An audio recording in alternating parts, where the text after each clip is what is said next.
We welcome spring this week and the onset of rising temperatures in Arizona. It comes as researchers at the University of Arizona predict more widespread wildfires in the western U.S. University of Arizona professor Donald Falk analyzed 35 years of climate data to get a deeper understanding of how it's changing wildfire behavior. He shared those findings with us this week. We think the primary effect that's going on between climate and wildfire is that climate is making the fire season longer. So it used to be that there would only be 6 or 8 months when wildfires would actually burn. The rest of the time it was too cold or too wet, conditions just weren't favorable, or you didn't have the fuels in the middle of winter.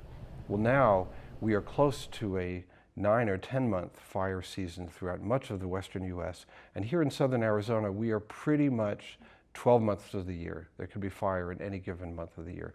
That means that fires have a longer time to grow and get large. So it doesn't necessarily mean that the behavior is more extreme. They just have time to get bigger. Are people out there, the government, are we talking about how we fix this? We're currently spending $10 to $15 billion a year, and that's a conservative estimate on wildfire suppression, economic costs, insurance losses. If we put a fraction of that into returning fire to the landscape in a controlled way, prescribed fire, fuel treatments, we would be so much better off. But the land managing agencies, such as the Bureau of Land Management and the Forest Service, can't afford to do that because they're spending literally half of their budget on fire suppression. They don't have any money left over for fuel treatment or proper sustainable forest management. So a big change we could make would be to find a way not to deplete the resources of our major land managing agencies in emergency firefighting, which just keeps them locked into the box that we're in currently. At what point will we finally get it as a society where we say it's too dry, we're not cutting down brush and bulky materials? We talk about that a lot as scientists. What's going to be the point that causes people to sit up and take notice?